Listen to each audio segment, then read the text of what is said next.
Hi dear students, ഇന്ന് ഞാൻ പറയാൻ പോകുന്നത് കോഡിംഗ് സെക്ഷനാണ്. നമ്മുടെ നാലാമത്തെ മോഡ്യൂളിൽ ഡിസൈൻ കഴിഞ്ഞ് നാലാമതായിട്ട് വരുന്നതാണ് കോഡിംഗ് എന്ന് പറയുന്ന നാലാമത്തെ മോഡ്യൂളാണ് കോഡിംഗ് ടെക്നിക്സ്. കോഡിംഗ് ടെക്നിക്സിലെ കോഡിംഗ് എന്താണ് എന്ന് എല്ലാവർക്കും അറിയാം. കാരണം നമ്മൾ ഈ ഡിസൈൻ സ്റ്റേജിൽ എത്തുമ്പോൾ ഫസ്റ്റ് സ്റ്റാർട്ടിങ്ങിൽ തന്നെ കോഡിംഗ് എന്താണ് എന്നുള്ള കാര്യങ്ങളൊക്കെ പറഞ്ഞതാണ്. ഓരോ സ്റ്റേജും എന്താണെന്ന് ഡിഫൈൻ ചെയ്തത്. അതുകൊണ്ട് തന്നെ ഞാൻ ഈ വീഡിയോയിൽ കോഡിംഗ് എന്താണെന്നൊന്നും പറയുന്നില്ല, ഡിഫൈൻ ചെയ്തിട്ടില്ല. കോഡിംഗ് എന്താണെന്ന് നിങ്ങൾക്കറിയാം. ഡിസൈൻ മോഡൽ വഴി ഡിസൈൻ ചെയ്യപ്പെട്ട സോഫ്റ്റ്വെയർ പ്രൊജക്റ്റിനെ നമ്മൊരു കോഡിംഗ് സെക്ഷനിലോട്ട്, പ്രോഗ്രാമിംഗ് ലാംഗ്വേജിലോട്ട് മാറ്റുന്ന പ്രോസസ്സാണ് കോഡിംഗ് എന്ന് പറയുന്നത്. അപ്പോൾ ഒരുപാട് കോഡിംഗ് ടെക്നിക്കുകളുണ്ട്. നമുക്കറിയാം, ഒരുപാട് കോഡിംഗ് ടെക്നിക്സ് ഉണ്ട്. C++ പ്രോഗ്രാമിംഗ് ലാംഗ്വേജൊക്കെ പഠിച്ചവരാകുമ്പോൾ കോഡിംഗ് ടെക്നിക്കുകളൊക്കെ നിങ്ങൾക്ക് നല്ല അറിയാം. അപ്പോൾ ഈ കോഡിംഗ് ടെക്നിക്ക് ജനറലായിട്ട് പറയുമ്പോൾ കോഡിംഗ് എഴുതുമ്പോൾ കോഡിങ്ങിന് അതിൻ്റേതായുള്ള റൂൾസ് ആൻഡ് റെഗുലേഷൻസ് ഉണ്ട്. അത് ഓരോ പ്രോഗ്രാമിംഗ് ലാംഗ്വേജിനും വ്യത്യസ്തമായിരിക്കും. കോമൺ ആയിട്ട് വരുന്ന കുറച്ച് കാര്യങ്ങളും ഉണ്ട്. പിന്നെ പറയാനെന്താണെന്ന് വെച്ചിട്ടുണ്ടെങ്കിൽ, കോഡിംഗ് ടെക്നിക്ക് മറ്റൊരു പേര് തന്നെ പ്രോഗ്രാമിംഗ് ടെക്നിക്ക് എന്ന് പറയാം. പിന്നെ ഓരോന്നിലും നമുക്ക് പറയുന്ന, ഇപ്പോൾ ബുക്കുകൾ വായിക്കുകയാണെങ്കിൽ ഓരോന്നിനും ടെക്നിക്സ് വളരെ വ്യത്യസ്തമായിട്ടാണ് പറയുക. നമുക്ക് പ്രിസ്ക്രൈബ് ചെയ്ത ബുക്കിലൂടെയാണ് നമ്മൾ പറഞ്ഞു പോവുക.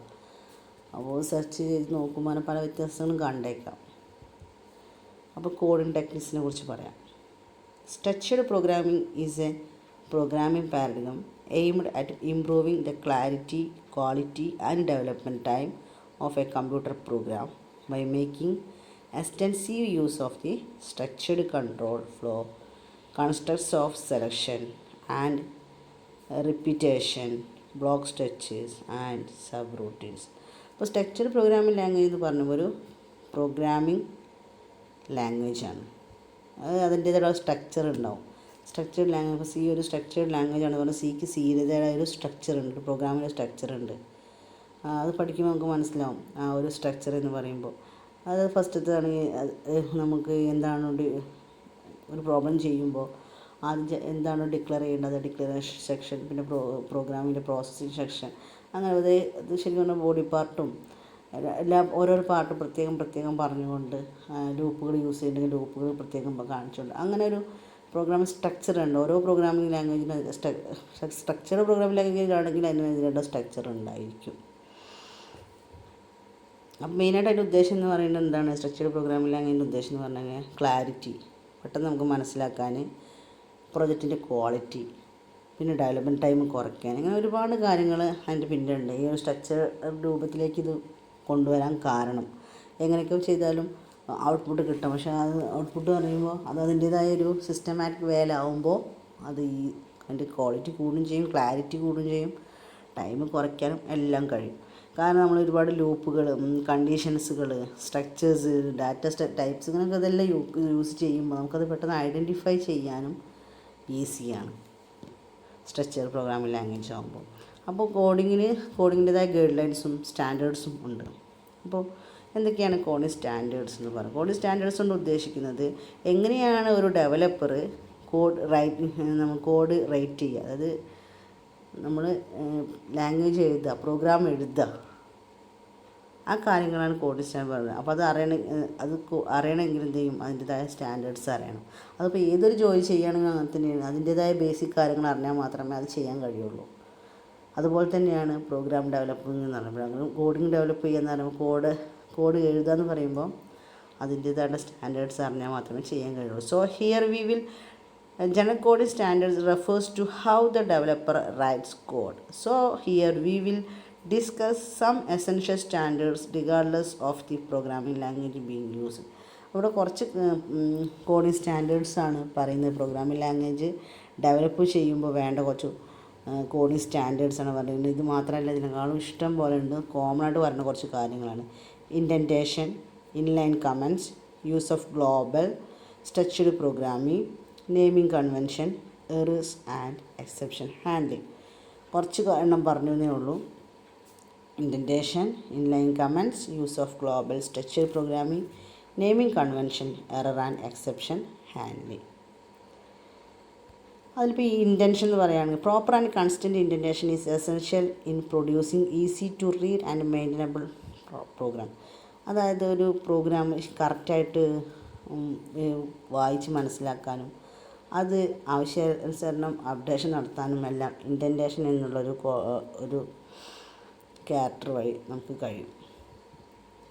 അതായത് ഇൻഡൻറ്റേഷനിൽ പറയണത് ഏതൊക്കെ emphasize the body of a control structure such as loop or select ചെയ്യുമ്പോൾ കൺട്രോൾ സ്ട്രക്ചർ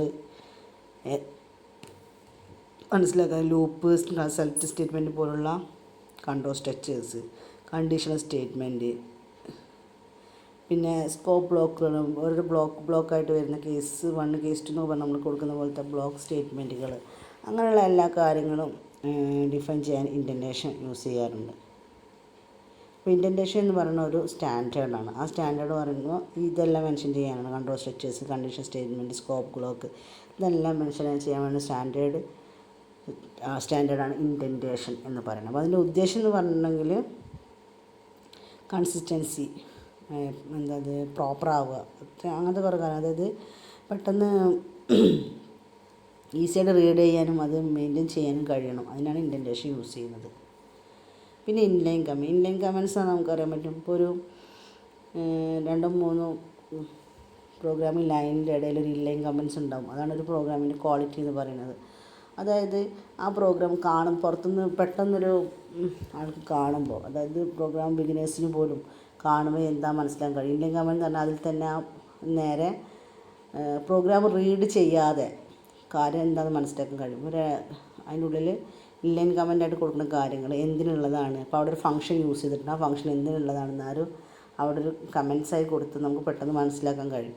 പക്ഷേ അതെന്തില്ല, ഒരിക്കലും എക്സിക്യൂഷൻ സമയത്ത് സിസ്റ്റം എടുക്കില്ല. അത് നമുക്ക് മനസ്സിലാക്കാൻ വേണ്ടിയിട്ടാണ്. പ്രോഗ്രാമറിന് അല്ലെങ്കിൽ വേറൊരു പ്രോഗ്രാമറിന് ബിഗിനേഴ്സിനൊക്കെ പെട്ടെന്ന് മനസ്സിലാക്കാൻ, കോഡിങ്ങിൽ പെട്ടെന്ന് മനസ്സിലാക്കാൻ വേണ്ടിയിട്ടുള്ളതാണ് ഇൻലൈൻ കമൻറ്റ്സ് എന്ന് പറഞ്ഞാൽ. അതൊരു സ്റ്റാൻഡേർഡാണ്. ശരിക്കും 2-3 വരി കഴിഞ്ഞാൽ ഒരു ഇൻലൈൻ കമൻറ്റ് ഉണ്ടാവുക എന്നൊരു ക്വാളിറ്റീസ് ഓഫ് കോഡിങ്ങിൻ്റെ ഒരു ക്വാളിറ്റി തന്നെയാണ്. Readability, promote readability. പിന്നെ ഗ്ലോബൽ വേരിയബിൾ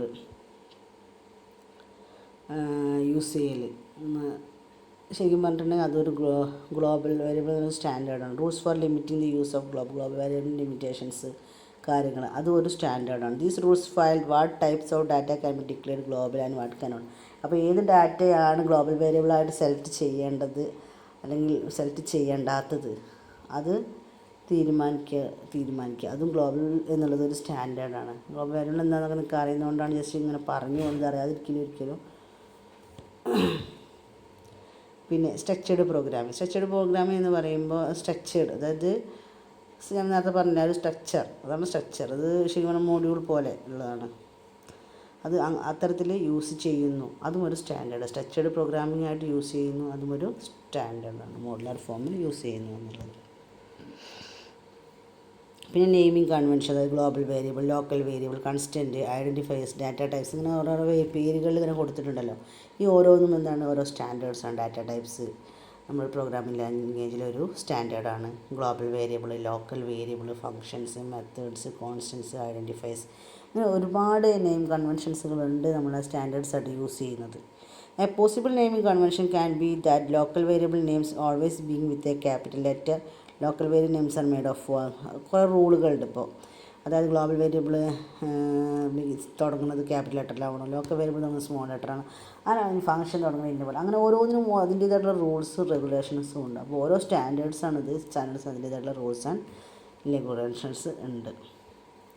കോൺസ്റ്റൻ്റ് നെയിം പറയുന്നത് ക്യാപിറ്റൽ ലെറ്റർ, അത് ജസ്റ്റ് ഒന്ന് ഞാൻ മെൻഷൻ ചെയ്തതേ ഉള്ളൂ. അങ്ങനെ കുറേ കാര്യങ്ങളുണ്ട്. പിന്നെ error return convention and exception handling system. അതായത് എറർ കണ്ടു കഴിഞ്ഞിട്ടുണ്ടെങ്കിൽ എററായിരുന്നു ഷൻസിനെ ഹാൻഡിൽ, അത് എറർ എങ്ങനെയാണ് ഒഴിവാക്കുക എന്നുള്ള കാര്യങ്ങളും ഒക്കെ ഉള്ള ഇതാണ് പറഞ്ഞത് എറർ റിട്ടേൺ കൺവെൻഷൻ. അതൊരു സ്റ്റാൻഡേർഡാണ്. ഡിഫറെൻറ്റ് ഫങ്ഷൻസിനെ program reports the way error conditions are handle should be standard within an organization. അപ്പോൾ എറർ റിട്ടേൺ കൺവെൻഷൻ എന്ന് പറയുന്നത് ഒരു സ്റ്റാൻഡേർഡാണ്. അതിൻ്റെ കൂടെ പറഞ്ഞാണ് എക്സെപ്ഷൻ ഹാൻഡിൽ നമുക്ക് മോഡേൺ പ്രോഗ്രാമിംഗ് ലാംഗ്വേജിൻ്റെ ഒരു ഫീച്ചറായിട്ട് നമുക്ക് എക്സെപ്ഷൻ ഹാൻഡ്ലിങ് പറയുന്നുണ്ട്. പിന്നെ കോഡിംഗ് ഗൈഡ് ലൈൻസ് എന്ന് പറയുമ്പോൾ ഇതന്നെ കോഡിംഗ് ഡെവലപ്പ് ചെയ്യുമ്പോൾ ഒരു ഗൈഡ് ലൈൻസ് ആയിട്ടുള്ളത് ഒരു പ്രോഗ്രാമറിന് കുറച്ച് റൂൾസ് ഉണ്ടാവും, അല്ലെങ്കിൽ ഒരു ഗൈഡായിട്ട് പ്രവർത്തിക്കുന്ന കുറച്ച് കാര്യങ്ങളുണ്ട്. അതാണ് ഗൈഡ് ലൈൻസ് എന്ന് പറയുന്നത്. General coding guidelines provide the programmer with a set of the best methods which can be used to make programs more comfortable to read and maintain. Most of the examples use the C language syntax, but the guideline can be tested to all language. അപ്പോൾ എന്താ പറയുന്നത് വെച്ചാൽ guide lines പറയുന്ന സംഭവം തന്നെ കുറച്ച് കാര്യങ്ങൾ ഉണ്ടെന്നുള്ള പ്രോഗ്രാം ഡെവലപ്പ് ചെയ്യാം. കോമൺ ആയിട്ട് യൂസ് ചെയ്യുന്ന C എന്നുള്ളൊരു പ്രോഗ്രാമിംഗ് ലാംഗ്വേജിൻ്റെ സിൻറ്റാക്സ് ആണ്. ആ സിൻറ്റാക്സ് ഉപയോഗിച്ചുകൊണ്ടാണ് ബാക്കി എല്ലാ പ്രോഗ്രാമിംഗ് ലാംഗ്വേജും ഡെവലപ്പ് ചെയ്യുന്നത്. അതിൻ്റെ ഒരു C പ്രോഗ്രാം പഠിച്ചു കഴിഞ്ഞാൽ ബാക്കി ഏത് പ്രോഗ്രാമിംഗ് ലാംഗ്വേജും പഠിക്കാമെന്നതാണ് ഒരു ഗുണം. C എന്നുള്ള ബേസിക്കാണ്, ഒരിക്കലും റിമൂവ് ചെയ്യാത്ത പുതിയ ലാംഗ്വേജുകൾ ഇങ്ങനെ വന്നുകൊണ്ടിരിക്കും, അതൊക്കെ ഇങ്ങനെ പോവും. പക്ഷേ ഒരിക്കലും പോവാതെ മാറാതെ നിൽക്കുന്ന കുറച്ച് ലാംഗ്വേജുകളാണ് C++, ജാവ എന്ന് പറഞ്ഞ കുറച്ച് ലാംഗ്വേജുകൾ. അപ്പോൾ C ബേസിക്കായിട്ടുള്ളവർക്ക് ഏത് ലാംഗ്വേജും പഠിക്കാൻ കഴിയും. അപ്പോൾ ഒരു ഗൈഡ് ലൈനായിട്ടുള്ളത് C ആണ്. പിന്നെ കുറച്ച് കോഡിങ് ഗൈഡ് ലൈൻസുകളാണ് പറയുന്നത്. ലൈൻ ലെങ്ത്ത്, അതായത് നമ്മളൊരു പ്രോഗ്രാം എഴുതുമ്പോൾ അതിൻ്റെ ലെങ്ത്ത്, ആ ലൈനിൻ്റെ ലെങ്ത്ത്, ഇങ്ങനെ പ്രോഗ്രാമിൽ ലാംഗ്വേജ് എഴുതുന്നതിന് പകരം എന്താണ് അടുത്ത ലൈൻ ബൈ ലൈനായിട്ടാണ് എഴുതുക. അപ്പോൾ ഒരു ലൈൻ എഴുതുമ്പോൾ മാക്സിമം 80 ക്യാരക്ടേഴ്സ് കൂടുതൽ പോവാതിരിക്കുക. അതിന് ഒരു പ്രോഗ്രാം പ്രിൻ്റ് എടുക്കുമ്പോഴായാലും അല്ലെങ്കിൽ ഒരാൾക്ക് റീഡ് ചെയ്യുമ്പോഴായാലും ഒക്കെ അത് പ്രശ്നങ്ങൾ തന്നെയാണ്. അതുകൊണ്ട് അതൊരു ഗൈഡ് ലൈനാണ്. അപ്പോൾ ഒരു പ്രോഗ്രാം എഴുതുമ്പോൾ 80 ക്യാരക്ടേഴ്സ് കൂടുതൽ ഒരു ലൈനിൽ എഴുതാതിരിക്കുക. It is consider a good practice to keep the length of source code line at or below 80 characters. Lines longer than this may not be visible properly on some terminals and tools. Some printers will truncate lines longer than 80 columns.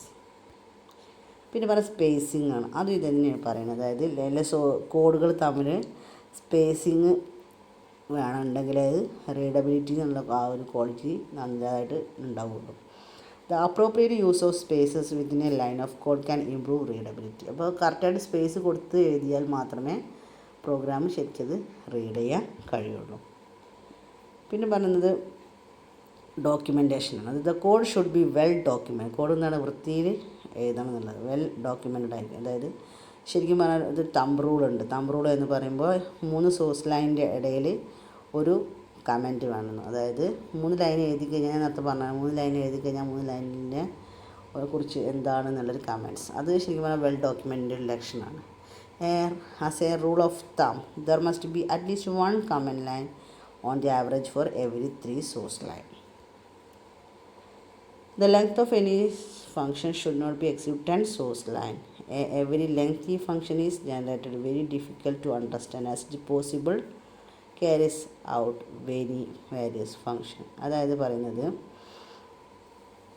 ഒരു function എന്ന് പറയുമ്പോൾ അതിൻ്റെ source line എന്ന് പറയുന്നത് 10 source ലൈനിൽ കൂടുതൽ പോകരുത്. അങ്ങനെ പോയി കഴിഞ്ഞാൽ അത് നമുക്ക് മനസ്സിലാക്കാൻ ഭയങ്കര ബുദ്ധിമുട്ടായിരിക്കും എന്നാണ് പറയുന്നത്.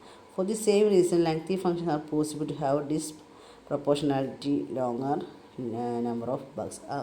ഇങ്ങനെ അത് മാത്രമല്ല മനസ്സിലാക്കാൻ ബുദ്ധിമുട്ടുണ്ടാകുന്നതനുസരിച്ചിട്ട് തന്നെ, അതായത് എണ്ണം കൂടുന്നതിനനുസരിച്ച്, സോഴ്സ് ലൈനിൻ്റെ എണ്ണം കൂടുന്നതനുസരിച്ച് ആ ഫങ്ഷൻ നടക്കാതെ ആവുകയും അതിൽ എറർ കണ്ടുപിടുത്താൻ ബുദ്ധിമുട്ടാവുകയും ചെയ്യും. അതായത് ബഗ്സിനെ റിമൂവ് ചെയ്യാൻ ബുദ്ധിമുട്ടാവും. Do not use go-to statement. Use go-to statements makes a program unstructured and very tough to understand. go-to statement use ചെയ്യുമ്പോൾ അത് പ്രോപ്പറായ സ്ഥലത്ത് യൂസ് ചെയ്യണം. ഇല്ലെങ്കിൽ നമ്മുടെ പ്രോഗ്രാം തന്നെ അൺസ്ട്രക്ചർഡ് ആയി പ്രോഗ്രാമിന് വളരെയധികം ചേഞ്ച് വരുന്ന സാധനമാണ് go-to സ്റ്റേറ്റ്മെൻറ്റ്. അതിൻ്റെ ആവശ്യാനുസരണം യൂസ് ചെയ്യാനാണ് പറയുന്നത്. പിന്നെ error handling is an essential aspects of computer programming.